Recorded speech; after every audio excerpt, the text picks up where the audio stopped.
আজকে রান্না করব কুমড়ো শাক। কুমড়ো শাকের পোস্ত। এই কুমড়ো শাকটা আমি দেশের বাড়ি থেকে নিয়ে এসেছি। দেখুন কি সুন্দর টাটকা, কালকে নিয়ে এসেছি কিন্তু আজকে পর্যন্ত দেখুন একদম টাটকা রয়েছে শাকটা। এটা কিন্তু শাক ছাড়া শাক, এমনি বাড়ির পাশেই হয়েছে। আর তার জন্য আমি কেটে নেব শাকটা, কেটে নিয়ে পোস্ত বানাবো। এই শাকটা পোস্ত খেতে খুব ভালো লাগবে। এই ডাঁটা আলু আর শাকটা দিয়ে পোস্ত বানাবো।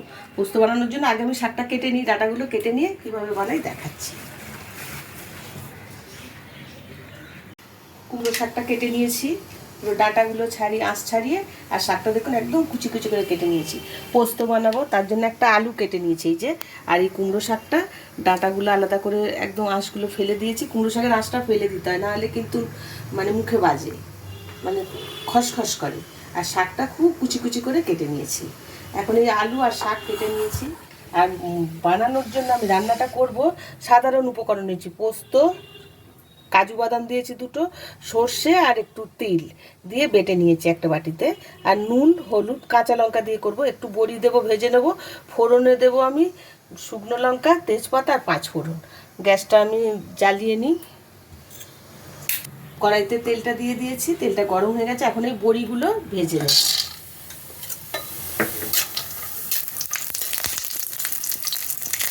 বড়িগুলো ভেজে নেব, এর মধ্যেই আমি আলুগুলো ছেড়ে দেবো।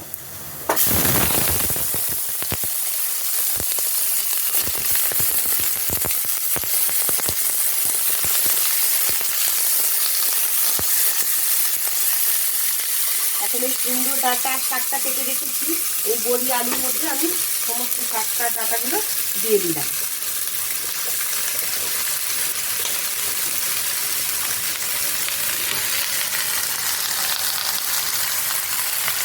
এই শাকের মধ্যে দেবো 1 চামচ নুন দেবো,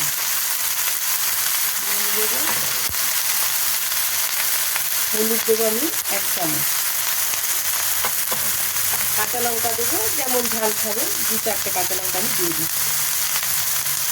শাক তো কাঁচা লঙ্কাই ঠিক আছে। আর দেবো যে সর্ষে, পোস্ত, কাজু যেটা বেটে রেখেছি সেই বাটাটা সমস্তটা আমি দিয়ে দেবো। জল দেবো পরিমাণ মতো, আমি একটু নেড়ে চেড়ে তারপর আর একটু জল দেবো। দেবো একটু চিনি, এখানে একটু চিনি দিতে হবে।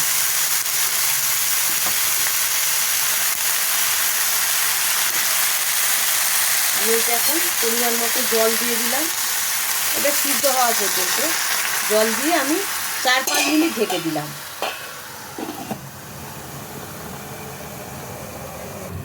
5 মিনিট হয়ে গেছে, এখন ঢাকাটা আমি খুলে দেখব।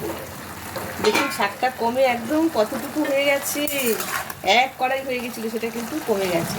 সিদ্ধ হয়েছে কি দেখবো। হ্যাঁ, ডাঁটা সিদ্ধ হয়ে গেছে, আলু বড়ি তো সিদ্ধ হয়েই গেছে।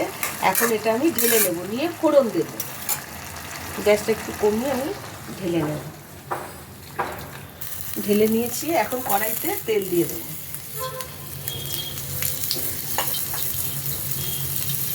দেবো একটা তেজপাতা আর একটা শুকনো লঙ্কা ফোড়নে দিলাম। আর দেবো বলেছিলাম 5 ফোড়ন। 5 ফোড়ন কুমড়ো শাকে খুব ভালো লাগে। 5 ফোড়ন দেবো।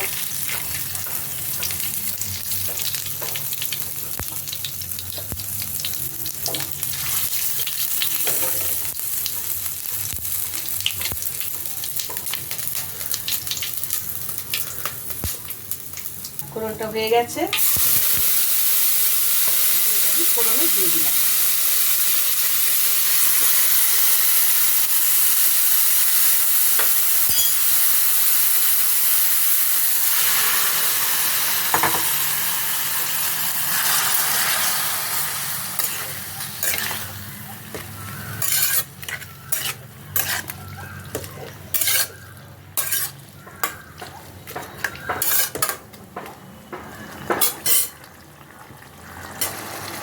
শাকটা ফোড়ন দিয়েছি, ফুটে গেছে দেখুন, একটু ঝোল ঝোল ভাব আছে। আমি কিন্তু এটার মধ্যে এখন দেবো 1 চামচ চালের গুঁড়ো। চালের গুঁড়ো 1 চামচ জাস্ট ছড়িয়ে দেবো। এটা দিলে খুব ভালো হয় খেতে। এইভাবে শাশুড়ি মা এইভাবে কুমড়ো শাককে পোস্ত করতেন, সেটা দেখেই আজকে করলাম।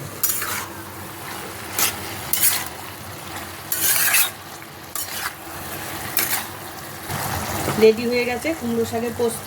আমি গ্যাসটা বন্ধ করে দিয়ে এটা এখন নামিয়ে নেব।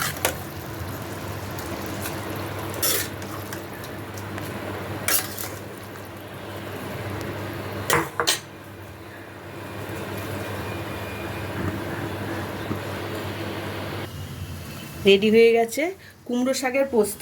এই কুমড়ো শাকটা খেতে খুব ভালো লাগবে। একদম আমাদের গ্রামের বাড়ি থেকে নিয়ে এসেছি, শাক ছাড়া, এমনি পাশে দানা পুঁতে দিয়েছি, সেখানেই হয়ে যায়, এইভাবেই হয় গ্রামে চারিদিকে। তা সেই শাক তো খেতে খুব ভালো লাগবে এই শাকটা।